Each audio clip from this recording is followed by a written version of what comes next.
اللہ الرحمن الرحیم۔ وقت اچھا ہو یا برا، اللہ پاک کبھی ساتھ نہیں چھوڑتا۔ یقین جانیے کہ ہر تھکاوٹ کے پیچھے بے حد سکون ہوگا، اور ہر غم کے پیچھے بڑی خوشی تمہاری منتظر ہے، اور ہر پریشانی کے پیچھے بہت بڑی کشائش موجود ہے۔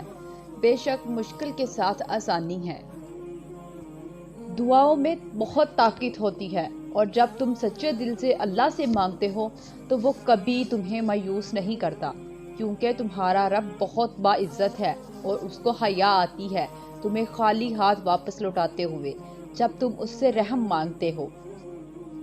اور تم نے تو اپنی طاقت سے بڑھ کر یقین رکھا ہے، تمہیں اللہ ہرگز مایوس واپس نہیں لوٹائے گا۔ اپنے رب پر بھروسہ رکھو، وہ تمہیں ہارنے نہیں دے گا۔ ہمت مت ہارو، دعا مانگتے رہو تب تک جب تک جواب نہیں مل جاتا۔ جب وہ تمہیں صبر کی انتہا کو لے آیا ہے تو یقین رکھو کہ آزمائش اب ختم ہونے والی ہے، اور پھر ہر اس چیز سے نواز دیا جائے گا جس کے لیے تم راتوں کو اٹھ اٹھ کر جولی پھیلایا کرتے تھے۔ یہ جتنا صبر تم کر چکے ہو اس پر اجر ملنا لازم ہے۔ یقین رکھتے ہوئے کچھ اور دن صبر سے گزار دو۔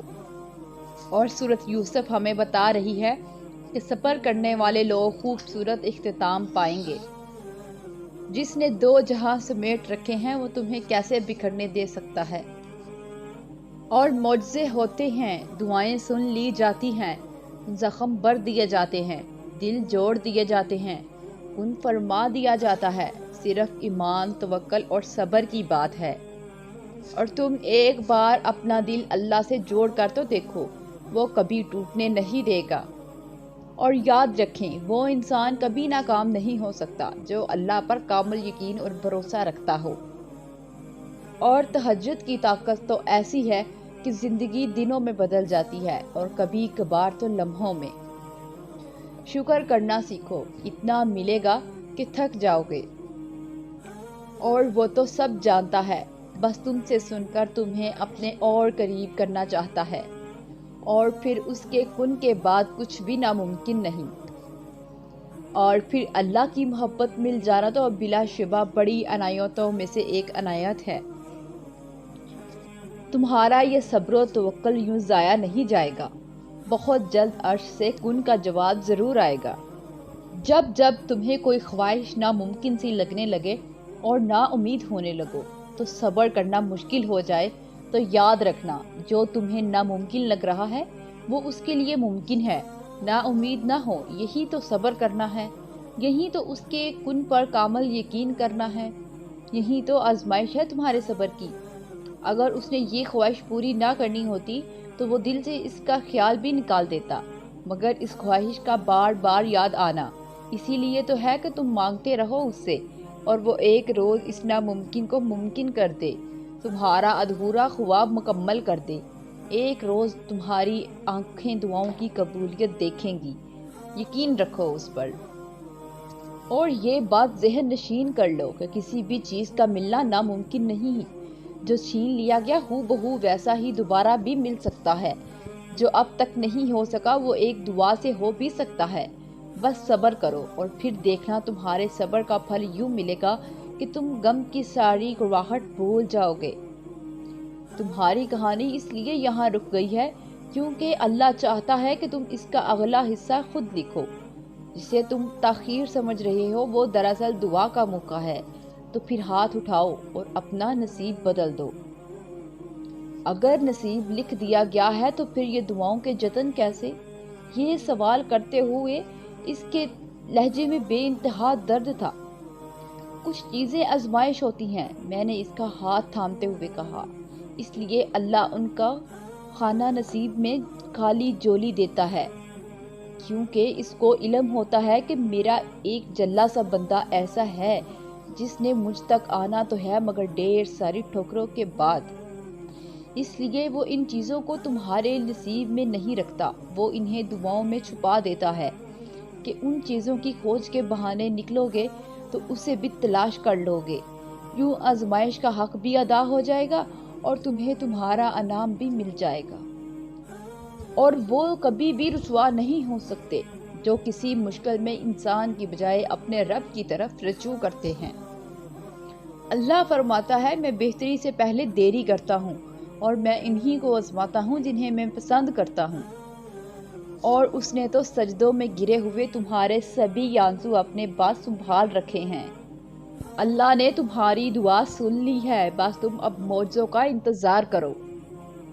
اور جو اللہ نے تمہارے لیے لکھ دیا ہے وہ امتحان کے لیے تم سے دور تو جا سکتا ہے لیکن کسی اور کو کبھی نہیں مل سکتا، اور جسے دعا میں مانگا جائے اسے تمہارا نصیب بھی تم سے چھین نہیں سکتا، وہ ہر حال میں تم تک پہنچ کر رہے گا۔ اور دعاؤں سے تو تقدیر کے رخ موڑ دیے جاتے ہیں، تم خالی ہاتھ کبھی نہیں لوٹائے جاتے، بلکہ تمہاری تڑپ اور تمہارا یقین تمہیں کن کی منزل تک لے کے جاتے ہیں، ایسی منزل جہاں صرف معجزے ہوتے ہیں۔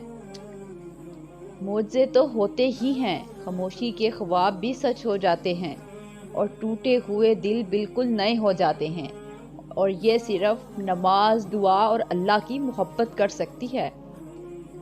تمہاری دعائیں قبول ہوں گی، اس بات کا یقین رکھو، راستے نکالنا اللہ کا کام ہے۔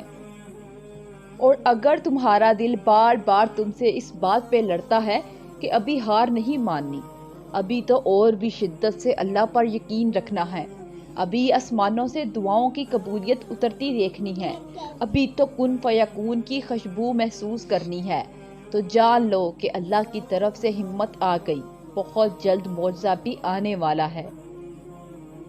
اور کیسے ممکن ہے کہ وہ تمہارے آنسوؤں کی لاج نہ رکھے اور تمہیں خالی ہاتھ واپس لوٹا دے؟ دعا کے قبول نہ ہونے کا تعلق اللہ کی ناراضگی سے نہیں ہوتا۔ اگر دعا کے قبول نہ ہونے کا انحصار اللہ کی ناراضگی پہ ہوتا تو حضرت یعقوب علیہ السلام اپنے بیٹے سے کبھی بچھڑے ہی نہ ہوتے۔ دعا تو انہوں نے بھی مانگی ہوگی، اللہ ان سے ناراض تو نہ تھا کہ ان کی دعا قبول نہ کرتا؟ وہ تو پیغمبر تھے، اللہ کے نیک بندے، تو پھر اللہ انہیں کیوں دکھ دیتا؟ اور کبھی کبھی تو ایسا بھی ہوتا ہے کہ جو دعائیں ہم یہ سوچ کر مانگنا چھوڑ دیتے ہیں کہ یہ تو ممکن نہیں ہے، یہ ہمیں کیسے مل سکتا ہے، اللہ وہی دعائیں قبول کر کے ہمیں احساس دلاتا ہے کہ دیکھ میرے بندے، میرے لیے کچھ بھی ناممکن نہیں۔ کسی کے ساتھ نہ چلنے سے آپ کی زندگی میں کوئی فرق نہیں پڑتا، فرق صرف آپ کی سوچ میں ہوتا ہے۔ یقین رکھو اگر یہ نہیں ملا تو اس سے بہترین چیز مل جائے گی۔ رب دل بدل دیتا ہے اور ہمیں پتہ بھی نہیں چلتا، وہ سب جانتا ہے، وہ بہتر جاننے والا ہے۔ ہم کچھ کہیں یا نہ کہیں وہ ہمارے دل میں ہر آنے والی بات جانتا ہے۔ جس طرح ایک بچہ روتا ہے، ماں کو پتہ ہوتا ہے میرے بچے کو بھوک لگی ہے، تو وہ جو 70 ماؤں سے بھی زیادہ پیار کرنے والا ہے وہ بھی جانتا ہے کہ میرا بندہ کس چیز کے لیے رو رہا ہے، اور کچھ چیزوں کے لیے رونا ضروری بھی ہوتا ہے۔ دل صاف ہو جایا کرتا ہے، اور جب دل صاف ہوتا ہے تو رب مل جایا کرتا ہے۔